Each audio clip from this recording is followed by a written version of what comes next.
Hey, you guys, gather around and listen in because you're now in the Big Apple, populated by millions of people. It's ain't no surprise to find out that some big stuff goes down here. And when you're talking about Bitcoin, this here is where the very first Bitcoin Center opened its doors in 2013. Today, we are happy to welcome Mr. Nick Spanos, founder of the Bitcoin Center New York City, to the show. So listen in, or Nick might have to slap you around with a Satoshi. You know what I mean? We're going to have us a conversation with the guy we've come to know as Joey Bag of Bagels on this Bitcoin-centric episode number 432 of the Bad Crypto Podcast. Yo. Forget about it. 5, 4, 3, 2, 1, 0, ignition. Who's bad?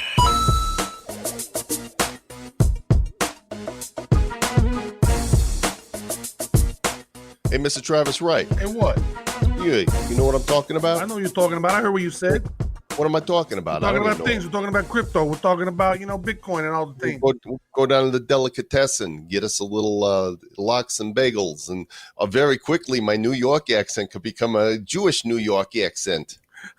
I don't know what's wrong with you. I want to slap it out of you. You know what I'm saying? Hey, welcome to the Bad Crypto Podcast, where we talk like we're from New York, even though we're not from New York. I've been to New York a couple times. I don't know, maybe 5 times I've been to New York. I can spell New York. There's nothing like, at least, in the previous world where everybody was in quarantine and there wasn't craziness happening in the city, of going to Times Square, at night and on a beautiful night and just standing there and people watching. I mean, you see it all. I did that when we went to NFT NYC. I just stood there for probably 20, 30 minutes just watching everybody go, watching all the stuff, taking some video, and just who would have known that was near the end of the old normal. Yeah. Well, hopefully we get the normal back again. But welcome to the show, everybody. We're glad you're here. And the reason we're on New Yorkie is because Nick Spanos, who is a pioneer in the Bitcoin space, did open the Bitcoin Center New York City in 2013. And he is New York. Right. When you talk to this guy, everything about him is New York City. And we appreciate his generosity of coming on. We'll get to the interview in just a moment. First of all, want to let you know that I sent out more Bitcoin to those of you who are in the United States and signed up for a brand new eToro account by following the simple instructions on the page, which I'm going to give to you in just a second. So you better be paying attention so you can write it down, get something to write with, so you know where you're going to go. It's really easy. They've got their copy trader functionality. They've got 0 commission trading fees. You could instantly look at your portfolio and the 14 different popular coins that they support and see your profit, your loss, hopefully profitable, no hidden fees, low spreads, no commissions. Go to badco.in/eToro and find out how to get $50 and some of that sweet, sweet Bitcoin from Bad Crypto. Yo. Check it out. Do it. Wait now. What you doing? We're sitting here. Right. We told you to do something. You're not doing it? What are you going to do?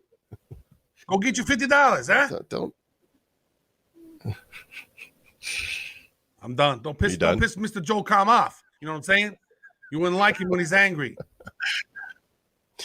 I don't really he get gets really angry all that snarky. much. I'm pretty. You wouldn't like his snark. Now, if I'm without sleep, you do too, Mr. Travis, right? Let's be honest here. Like, between the two of us, you're the more volatile one. Yeah. And how much sleep you've had and how long you fasted. But every once in a while it turns to grizzly bear. Well, you don't scare me.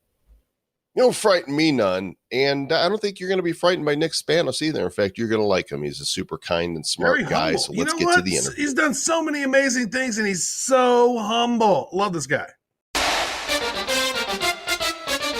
And we have with us now an OG of the Bitcoin and blockchain world. He's a pioneer and been in it since, the very early days. In 2013, he founded the Bitcoin Center New York, which is the world's first ever crypto trading floor.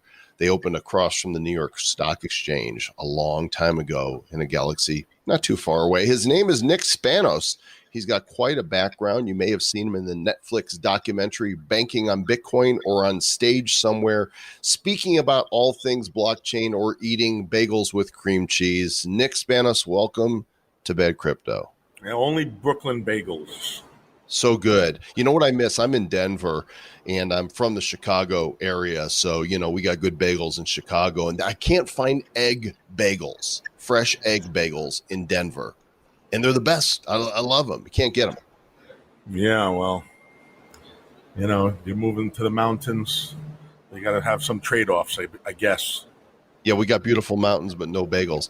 I got to wonder, have you ever thought about building a blockchain-based operating system? Sure. Because then you could just call it Spanos. Oh, snap. You don't want him to snap, Joel. You don't want Spanos to snap. Snappos. Love your work on Avengers, by the way. That was great. Wait, which one is he? He's Thanos. Oh, Thanos. Spanos. I think he looks more like the Hulk. Right? Hey, I just played on the name like you. I just had to salvage that Span OS operating system joke. I thought that was pretty good, but I appreciate my own sense of humor. We need that. So for Nick, when did you discover this Bitcoin thing? What happened? I had many opportunities to discover it, and I didn't allow myself to, but because of previous experiences and stuff. But I was heavy into Ron Paul's campaign. I worked for Ron Paul. I was on staff and stuff, and I was director of voter contact, and I wrote the software we use and set up the voice over IP phones, and I was pretty much like the Cambridge Analytica of my day. From the 80s, I would sell, information, voter information, and cull it out and try to figure out who's going to vote for who. So, we had many events with Ron, and Bitcoiners would show up to the events and try to pitch. At first, the idea, and then there was even a table, and I just kept thinking in the past of different things that didn't work. We have oh my God, what's his name? I don't want to mispronounce it. It was Van Nothaus, and he made a Ron Paul dollar. It was a silver dollar made out of silver, and it said $1 on there. And then he had some gold coins also with Ron Paul's image on there. And then the feds came in and took all his money, all his gold and silver. I think he just got it back a year ago. And he went to jail, didn't he? I don't think he went to jail. I think he bailed himself out, but I don't think he did it. He served any time. I don't think so, no. I think they just took the gold. Right? If he hadn't put $1 on it, he would have been good? Probably, yeah. Once you start claiming that it's $1, then they started getting a little upset on that. You know what? I think that background is very fascinating. You were talking about, and for one, I loved Ron Paul. I was a big fan of his as well, and we've interviewed him on the show. Great dude. And he was one of the guys that really opened up a whole lot of people's minds about how the dollar, they print it out of thin air. It's not sound money. And I think that, it seemed like, Ron Paul kind of, it seemed like he would be a good face for this movement. And did he pick up on that with the Bitcoin stuff, or were you sort of the gateway? In between? Yeah, for sure. What were your thoughts on that back in the day? For sure, I was a gateway to him many times because over the years, I kept pressing it. And, of course, he doesn't understand the technology. And meaning, of course, he's a gold person, and he didn't understand the technology. But I kept explaining, since he's a doctor, he's not without technology. He's a doctor. So I explained it to him like as if it was a DNA for a ledger. And, he likes it. He likes it, of course, now. Yeah, once you get it, once you understand, right, that it's the gateway, once you understand how mining works and blockchain works, it's like, oh, this is pretty revolutionary stuff. Yeah. My path to Bitcoin was a long one because, in the past, as a libertarian, and it was a long struggle. I hated the Federal Reserve. As a matter of fact, I helped try to push through the audit the Fed bill, and in the past I was part of the end the Fed movement, and this is way before Bitcoin showed up, and even before that, because in the 80s I had lost my my shirt after the stock market crashed, and somehow the newscaster, or I don't know what you call them anymore, but they were showing Greenspan. The width of Greenspan was the Federal Reserve chairman at the time, and they were showing the width of his briefcase, and they were saying, "Oh, if his briefcase was wider, maybe we wouldn't have had the crash," and that sort of sent me into some down the the Federal Reserve rabbit hole to figure out what the heck the Federal Reserve was, and that was like 1989, I guess. No, it was 1991 to be exact. And ever since then, I've always done whatever I could figure out to help anyone who was against them, or to make it more transparent.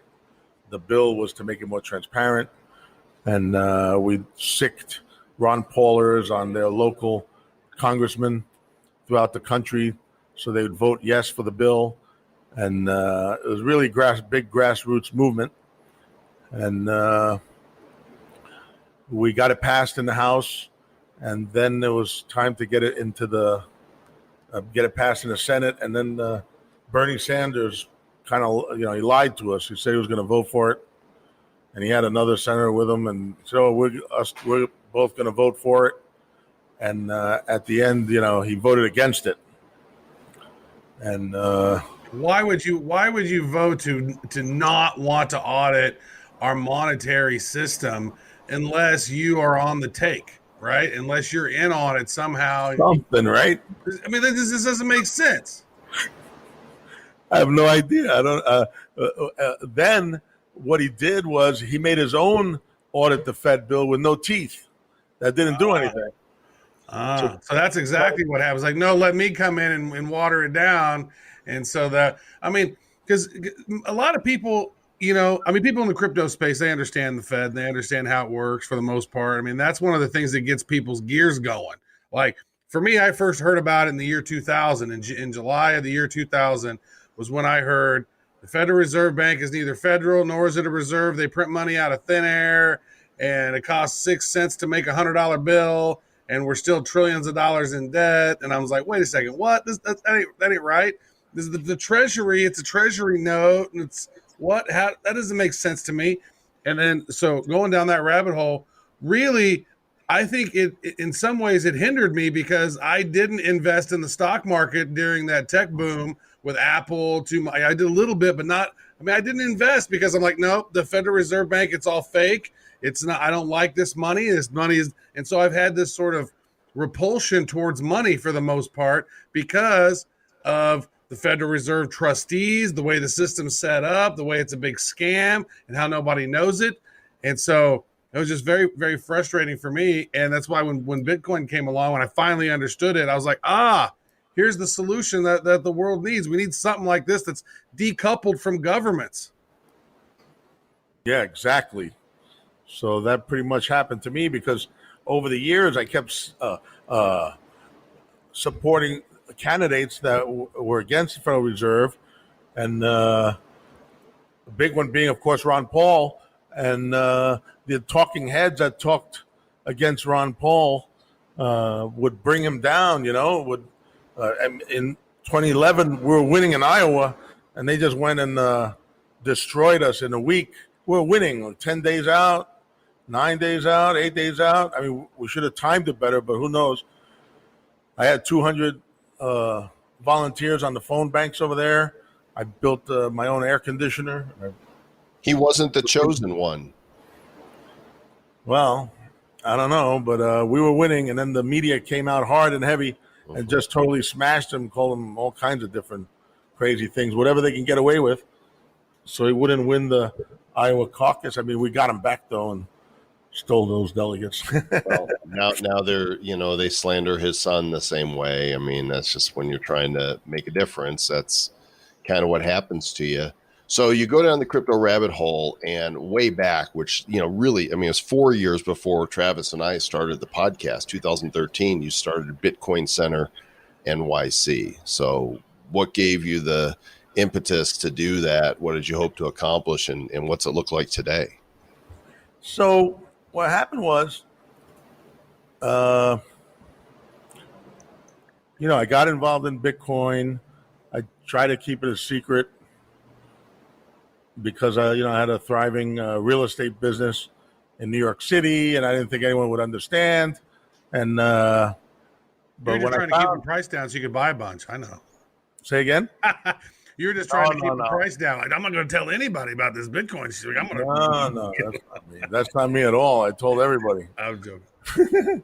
But no, I try to keep it under covers for a little bit, but I couldn't, of course, because I finally found a weapon. Because even if you got these candidates that were against the Federal Reserve, they're going to smash you before Election Day.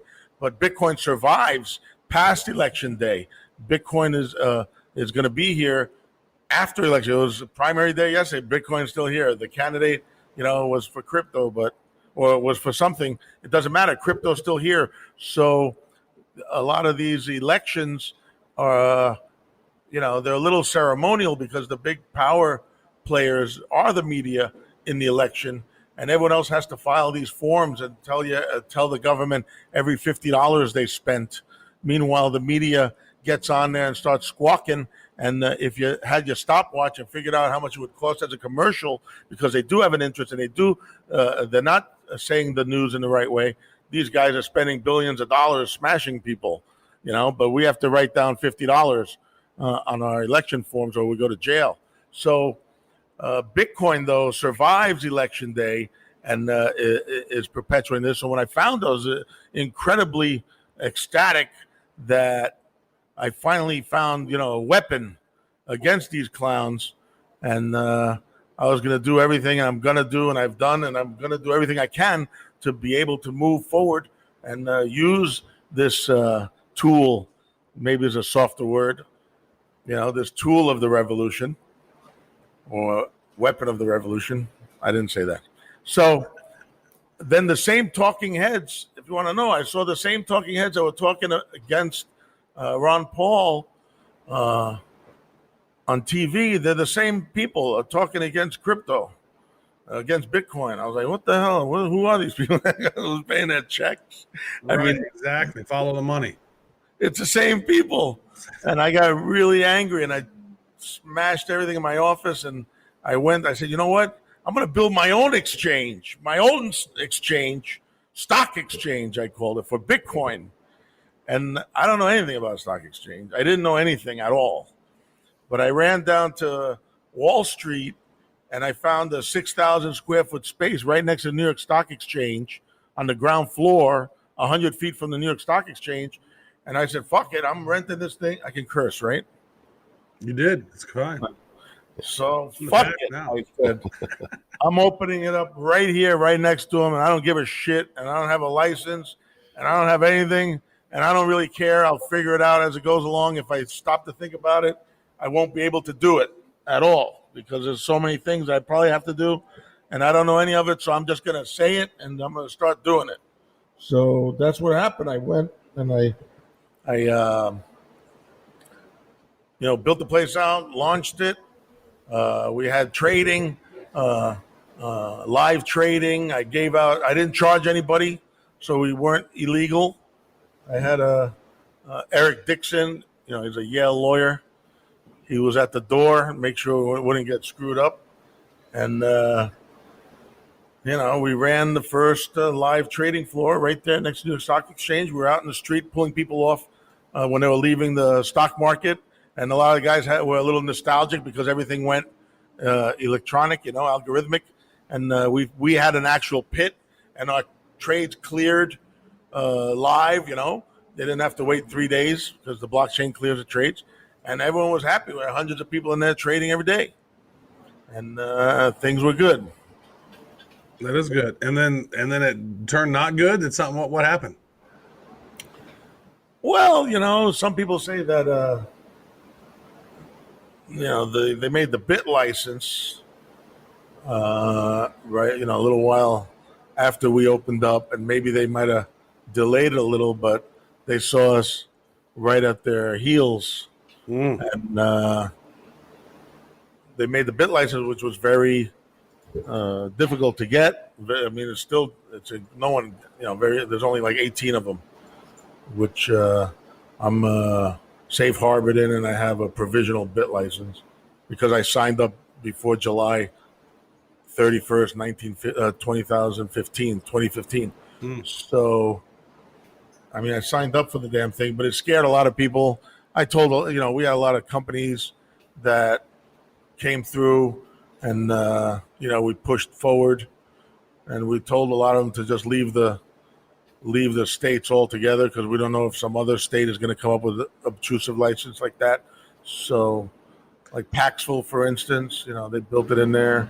We had Maker, Nikolai, and Rune were at the center, and it's almost like the bit license sort of killed New York as being the financial hub of the crypto world. Like it had an opportunity to be, to maintain its status as the financial sort of Wall Street zone, and the crypto world could have been there, but that bit license seemed to kill that. That's what happened. We had all these companies that thriving, and then just the fear of the license, everyone was looking for a way out. People went to Jersey, people went to Estonia, people went to the island of Mauritius. People went everywhere except for stay in New York. The smart people left. I'm still here, and I just I'm thick-headed. But we opened up in Miami, blockchaincenter.com in Miami, in North Carolina. We have one opening up in Cannes in France. Soon, South Africa. Pretty soon we'll have one in South Africa. And we're moving forward, I mean, the whole thing is adoption. We got to pull people off the street. We're pulling people off the street over here in Manhattan, up on 83rd, 2307 Broadway. What do you mean you're pulling people off the street? I have people outside, and we're giving lessons, and we pull them off the street and teach them about crypto. So you're just like stopping them in the street and saying, what's the pitch? The pitch is, you want to learn about cryptocurrency? Do you know what Bitcoin is? Like, yeah, I know what Bitcoin is. I go, do you want to learn how to use it? Do you want a free wallet? And during the pandemic here, we're just pulling them in here and, wearing masks once in a while and teaching them about Bitcoin. I mean, we pulled in 15 so far. What time is it? 3:30. We got a late start today. Started at 11. But we taught 15 more people, and every day we pull, like we did downtown. We had all the tour groups would come by, and we'd have classes with 50 people at a shot. All the tour groups would come by, and when we're finished, we got a little jammed up here with the COVID. We were supposed to be ready, 2 months ago, but. So you're a true crypto evangelist. I mean, when I think of an evangelist, somebody, they're out there going to people and saying, do you want to know the good news about blockchain? And then you're pulling them in and you're teaching them and sending them on their way with a wallet and knowledge armed to teach others. Yes, all the time. Any chance we get. I mean, that's our job, because if you don't onboard people, it's very difficult to understand crypto. And the news says things in certain ways that people pick up on the negative, and they stick that, and they catch one of those negative jingles in their heads, and then they don't grab it. They don't grab the Bitcoin like they should have, or they should, or they will, like they're gonna. They're gonna get it. They're gonna get it. They're either gonna be part of it or not. I mean, the adoption is happening. All these other, governments are doing stuff, and a lot of different projects are popping up. I want to talk to you about the Blockchain Technology Corp and where you patented the Vote Watcher, which was the blockchain voting platform. I want to talk about this. There's a big discussion about mail-in voting. We're just going to send out millions of votes across the world, across America, and there's not going to be any fraud. There's not going to be any fraud on any of that because there's, you know, we got to see that the whole thing with Trump's rally that happened this past week, where they had TikTok sort of requesting people from TikTok, and all these people were requesting a bunch of tickets that they weren't going to use to sort of manipulate the system. But they certainly wouldn't do that during voting, though, would they? Listen, I've been in election technology since 1979. So, I'm called like the big daddy of big data. I used to be called that. Daddy of big data. I love it. And I sold voter registration files, the demographics. So I would cull out the different demographics, and people would send, mailers. Before anyone had a computer, I sold labels, and they would stick it on their little flyer. So Catholics, Italian names, over 50. You get a pic. If you have a picture with the cardinal, I would give you the stack of stickers, and they'd put it on the postcards with the cardinal or the letter with the cardinal. And that's how it was before, because no one had a computer and you couldn't get to anyone other than snail mail. So I've been involved with many mail-in elections, and what happens is the postman might just keep the bag of mail, because a lot of that mail is bulk mail, so it's sorted by license number. So all of a sudden there's bags on the side of the wall that the guy's going to put under a table, and you're never going to get that bag because they know that from this area, Staten Island is all Republicans. The votes are probably for Trump. They're going to put it on the side. So depending on who's running the post office, it's a bad idea to do strictly mail-in. It's a bad idea for someone to be able to go and check the blockchain and see who they voted for, because then they can sell. People can buy votes and they can sell their vote. It's a very intricate process. I've been involved with elections most of my life, and it's fun. And I was an EDO specialist. I did it for Bush in Miami-Dade, Broward, and Palm Beach County. Bush Cheney, and election day operations is called, where you make sure nobody robs you. Pretty much, I did it for Pataki here in New York, and so what happens? Were you responsible for the hanging Chad? No, they called me in 2004. Did you know Chad? Not really. He was dangling, right? He was dangling in the wind. So, I have a paper ballot to blockchain patent. I also have digital. Any blockchain voting, whatever. I don't know. You got to talk to my people. I don't know what I did. I filed a bunch of stuff. Well, what's your favorite storage? For Bitcoin, do you use like a Trezor? Do you like paper wallets? Do you keep it all in your brain? What? Yeah, the brain is the best. So. But the brain. I mean, you and I, we're getting older. The brain starts going, and fuck it then. Lose your keys forever. If it's up there, I don't know that I trust myself to keep it up there. Well, there's a great book called 3G498. No, the seeds. You're gonna create your own. You're gonna hash your own seeds, But there's a great book called The Mnemonist. Some people, the Mnemonist. I just can't remember. The Mnemonist, yeah. NUMIS, Mnemonist. Yeah. So read that book and make your own seeds. So you can probably have 1 million seeds in your brain, creating an algorithm of the names of your first 10 girlfriends sorted by whatever you'd like. And then you can put in there like 10 of your passwords. Or 3 of your passwords. You can put the birth dates of the people you remember, and then I don't know. You can do whatever you want. Is it the numismatist? No, the mnemonic. Is Oh, it the the mnemonic. is it the Manamana? Memory, mnemonis, the Russian guy. So like for the memory. Manamana. Yeah. Okay, So yeah. he has a bunch of brain tricks in there. Oh, I got you. It has nothing to do with Bitcoin, but it has a Because lot. numismatics, that's like, the publication around coins currency or and money and stamps. stuff. So Yeah, no, not that guy. No, nothing to do with coin. Just to train your brain on how to remember long strings of stuff.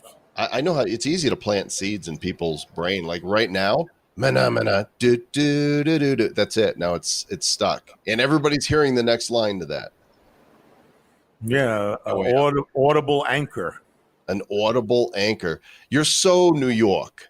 You're so Brooklyn. I mean, bada bing, bada boom. I want to call Audible? you Joey Bag of Donuts. Bag of bagels. So he literally started the podcast eating a bagel. Yeah, literally. Brooklyn bagel. Yeah, feel free to take Half a another bite bagel. there. Only half. I'm only allowed half. We don't want you to go hungry with that. So, you're watching, you've seen the ups and the downs of all this and the bull runs, the bear runs. When do you think the big breakthrough is going to happen? Not necessarily as a function of time, but as what needs to happen in order for us to see the type of adoption that brings us mainstream. Well, what's happening now is great. I mean, all the central banks from all over the world are printing and tapping on keyboards and creating more zeros on the end of the market cap of not the market cap, but the amount of currency that they have. And what we're going to see is smaller countries' currencies are going to go right down the tube. So as one goes down the tube, people are going to adopt Bitcoin. And as another one goes down the tube, more people are going to adopt Bitcoin. And that's what's going to happen. I mean, that's the reality.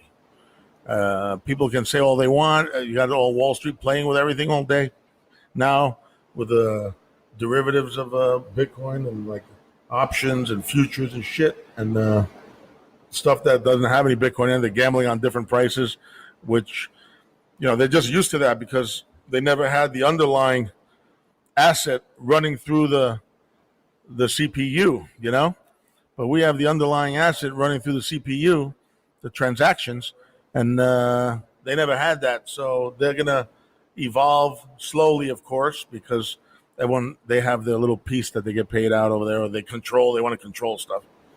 But this thing's going to happen. Like it or not, it's going to happen. And even with the government currency, let's say a government puts out a currency, that's just going to be easier to onboard Bitcoin, to get people on board the Bitcoin easier, because right now it's a little difficult. You got to go to a bank, you got to send it to an exchange, you got to go to this and that and try to get your coin. If you have like a digital dollar, you can send me a digital dollar, it could be a smart contract, and then bang, the crypto is going to go right over to the person who's buying it. So I'm not afraid of government crypto. I love it. I think it's going to be incredible. I think it's going to make Bitcoin go to the moon again, because the government's not going to restrict the amount of crypto that they can print or issue. They're going to do what they usually do. They're going to ease us, quantitatively. So easy. I want to just touch back real quick on the blockchain and the voting thing.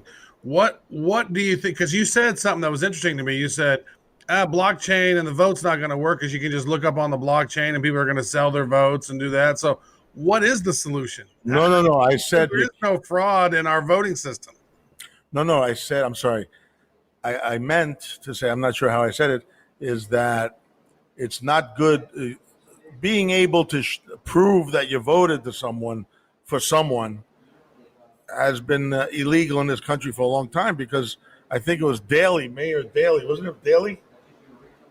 In Chicago or something, they were buying votes and they came with the receipt of who they voted for. And anyway, that is not really going to happen. Yeah. But I don't want a receipt. I want to be able to prove that, hey, look, I can see that my vote's my vote. They didn't change it. Because my voting machine in my precinct, it's like I press the vote and then clicking over to the other one. I'm like, nope. And then it's like, what are you doing? What's going on? There's this vote that's malfunctioning here. I want a printout that says, hey, look, I know. And then I could go look at it online and see that it's there and it hasn't changed. Like, that's bad?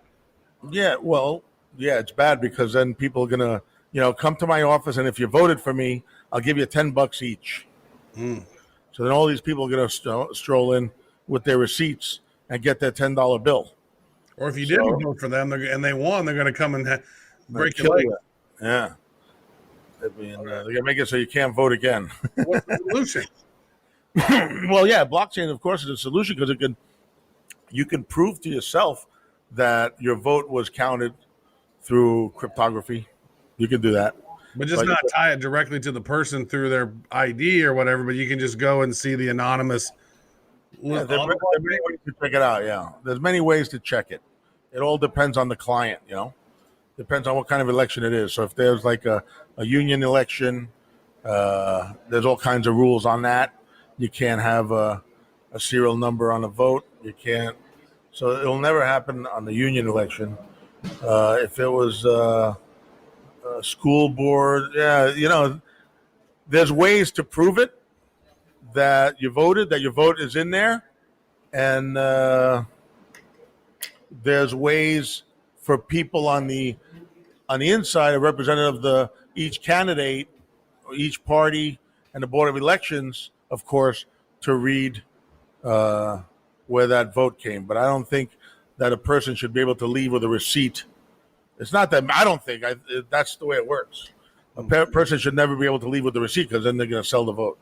So if there's a problem, you can walk in and someone should be able to prove it to you. But you can prove to yourself that you actually voted, and then people can walk in and each vote.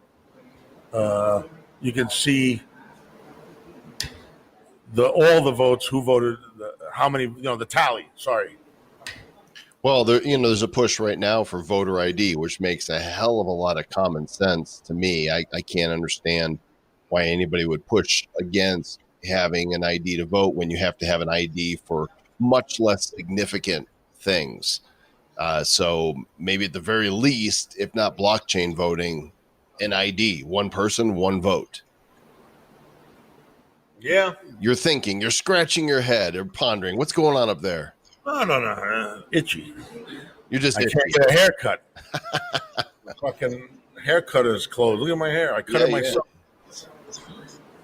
I cut it myself. I just cut it, so there's a bunch loose on there. As long as it doesn't fall out, right? I always say I don't care I'm good. how it gets or what color it turns, as long as it doesn't turn loose. I got a good knockwood tui. So, what was the question? Was there a question? What was the question about voter ID? Yeah, voter ID. All right. I mean, that's up to the state. Over here, it's if the signatures match. The cities that want to onboard people who aren't citizens probably make it a little easier for people to vote. Looks like. Now, that doesn't mean that the illegals are voting, because they're probably not voting. It's just those doorways are left open for things to maybe happen in the future. So, I mean, they got the motor voter. Looking in New Jersey today, they sent out a mail-in ballot to married women, one to their maiden name and another ballot to their married name, or anyone who changed their name got 2 ballots. So, well, there you go. I mean, that's a problem? Yeah, that's an issue, especially with the problem. With the mail-in votes is for sure an issue. Now, but paper ballot is the only way to do it. So we ran many elections with our software. Our software, our system has a scanner and a computer and 3 blockchains. So you vote on the ballot, you run it through the scanner, and then the votes get tallied locally, and then centrally. So the machines can never be on the internet. None of these voting machines are on the internet that you see, that you've ever voted on, or anyone that's voted on in the States. They're not on the internet. They're all air-gapped.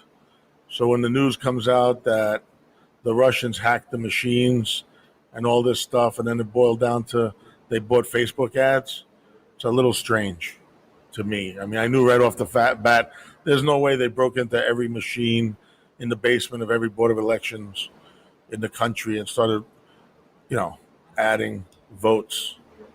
The parties do that, not the Russians. And they spent a couple $100,000 on ads, and it impacted the election bigly, but not Bloomberg's $800 million that he spent. That didn't impact it at all. But and what about his whole channel? He has a whole news channel all day. Right. No one's counting that. I am upset that you are. This makes me to be the very upsetness that you do not think my ads can affect election. I am very powerful Russian, and I have hacked your brain, and I now see your seed. Seed. You gotta hire those guys if they're that good. The seed in Nick's brain is bagel, bagel, bagel, bagel, bagel, bagel, bagel. Brooklyn bagel. Half bagel a day. Half bagel a day, or they beat me up. Oh, that was good.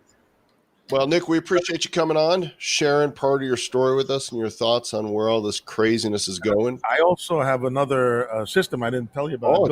Tell us about the system. Yeah. I built a protocol called Zap Protocol. And what it is you can create your own tokens on the platform. And after you create your own token, not only do you get your own decentralized exchange for your token, but you also get a bonding curve, which what it does is it's a predetermined pricing index. So usually people, when they make their own token, they have to pay, some exchange millions of dollars, sometimes $5 million, to list their token. And then they have to pay market makers every month to narrow the gap of the bid and asks, and they have to do all these things. But let's say you have like a basket weaving token or data token. You want to sell data, which we originally built it for oracles. So it's an incredible oracle monetization crypto economic platform, which makes data more believable because it has each source has its own token, and people would probably want their token to go up, so they give good data and keep it that way. And then there's multi-party oracles. So what it is it's very long to describe, and imagine me describing it 5 years ago, 4 years ago. This is a little easier now. It's Ethereum based. I logged in with MetaMask at zap.org. So basically I can become a provider and create tokens. Can I airdrop tokens from the platform? Yeah, you can make as many tokens as you want, and you can airdrop them. Why not? Why not? Well, gas fees right now, that's like Ethereum gas fees. Well, yeah. Crazy. Well, the dots, if you keep it as a sub token, so you make a sub token and you can airdrop those, but the ERC20, you can also make the dots into ERC20s, and then you'd have the big fees. Yeah. So it also works on EOS, and it's agnostic to which chain it's going to be on, be used on. We have it working on 2. We're working on putting on a bunch of other ones, and I'm proud of it. We coined the phrase bonding curve years ago. We were before everybody. Now everyone's waking up to this, and I'm glad that they're waking up to it and copying our code and stuff. I got no Zap in my wallet. I'll go buy some. I got a zip in my cap. No Zap in my wallet. That's what Steve Jobs said to me. I had a real estate office down the street from his first Apple store on Prince Street. They got the post office, and my real estate company was called Bapple, Big Apple, Bapple, and now he was opening up a store called Apple. 2 blocks down. So listen, they might confuse the two, and I said, well, they might confuse the two. So why don't you give me a bunch of computers? I'll put them, we'll use them. So why don't you go in and buy them? I had met the guy years ago before that, but nice. That's what he said. That's what he said. Perfect. Check it out, It's on zap.org. BitTrue. Yeah, it's on BitTrue. And hit BTC and BitTrue. You're selling the Zap token is on BitTrue. Well, yeah, when you said you don't have it in your wallet, It's on after you go to BitTrue and pick it up there, or maybe I can talk to the foundation to give you some. I don't know. I don't know how that works. We like when foundations give us some. Website, official, nickspanos.com. Nick? Oh, my God, that's old, yeah. Oh, that's all I got. You got another site you want people to go to? Well, we got like a lot, I think. Bitcoin-centric.com, blockchaincenter.com, zap.org. What else we got? I don't know. All right, we'll link to all those in the BrooklynBagels.com. This is half. BrooklynBagels.com. Thanks, Nick. We appreciate it. Right here. There's our Yale lawyer. Eric, come here. I can't end this damn interview. I've tried 5 times to end this interview. I'm out. Can't hang up. You got the Brooklyn Bagels right here.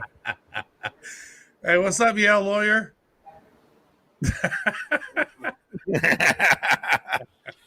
All right, gentlemen. Thanks, buddy. Thank you. Hey, Mr. Joe Com. Hey, what? We still talking like this? Of course, we're still talking like this. This is the show. We do, huh? But you know how money's been around for a long time, and I'm looking here for my money over here, and I'm trying to figure it out. You know, do I need to get Vinny or Vito over there? Do I got to shake it down? Don't be shaking me down. Hey, you know, money's existed for thousands of years, from those cowrie shells, those precious metals, and minted coins and paper money.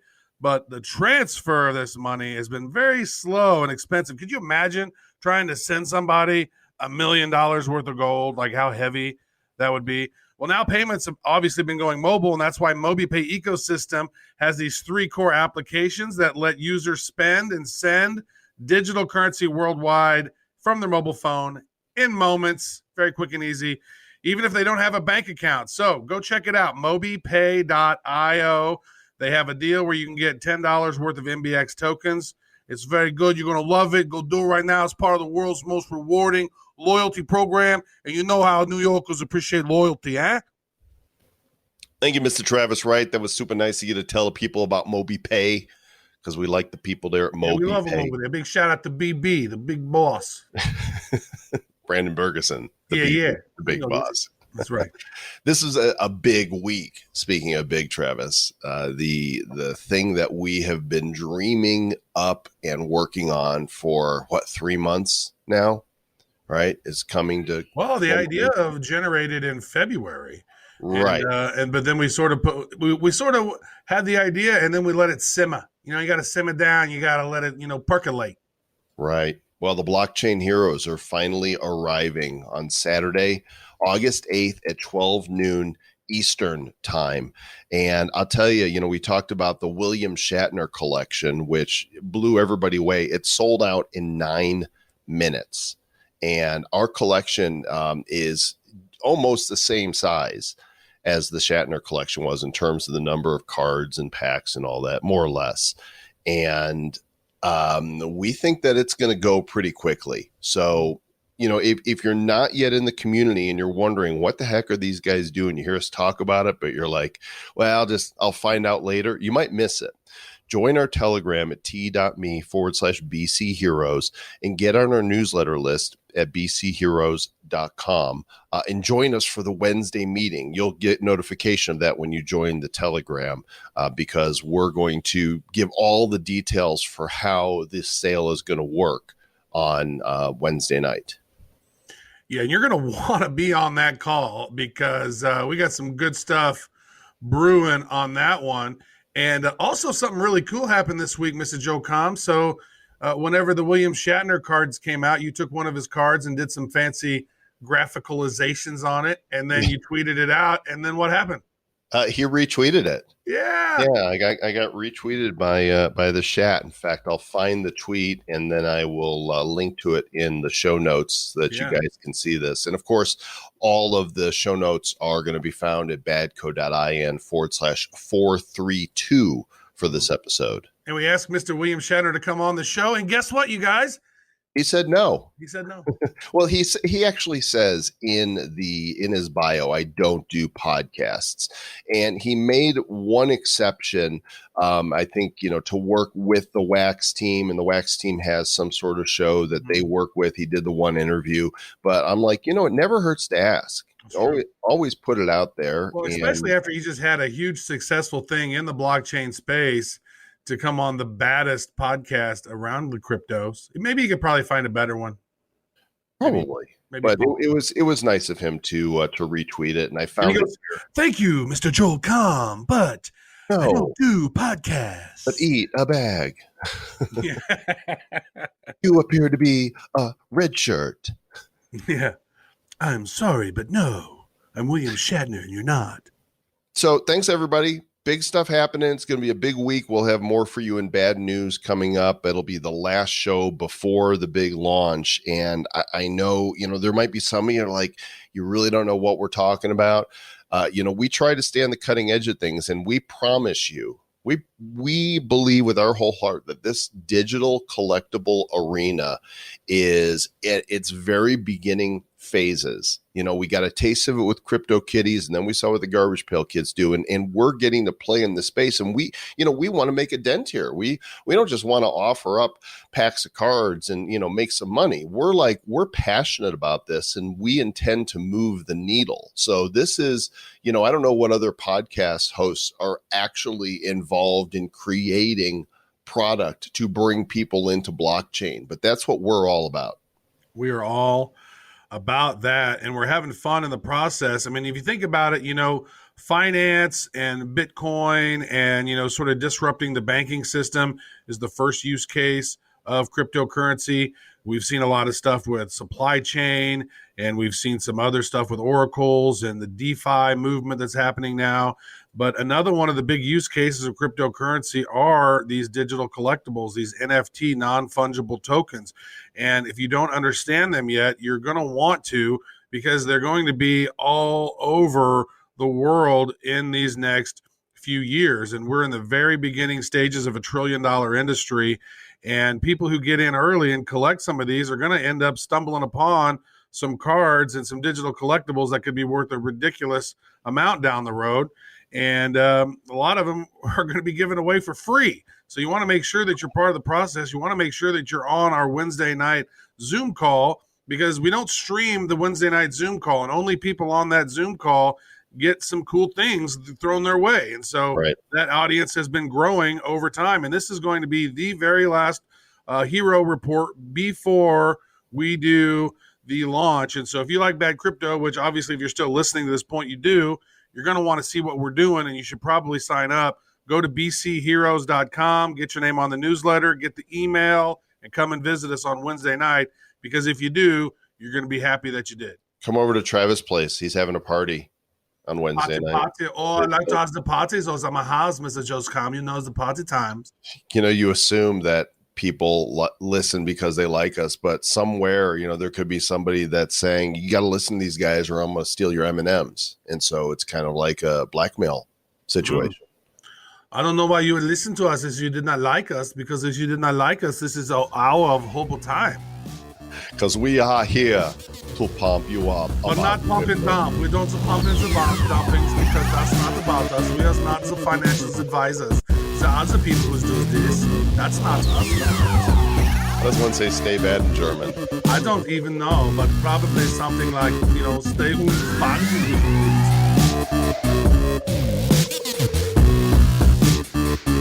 Who's bad? The Bad Crypto Podcast is a production of Bad Crypto LLC. The content of the show, the videos, and the website is provided for educational, informational, and entertainment purposes only. It's not intended to be and does not constitute financial, investment, or trading advice of any kind. You shouldn't make any decisions as to finances, investing, trading, or anything else based on this information without undertaking independent due diligence and consultation with a professional financial advisor. Please understand that the trading of Bitcoins and alternative cryptocurrencies have potential risks involved. Anyone wishing to invest in any of the currencies or tokens mentioned on this podcast should first seek their own independent professional financial advisor. What is a Stasenbadzenudzen? I mean, way to butcher the language and just offend all our Dude, German I don't really folks. know the language at all. It's so offensive.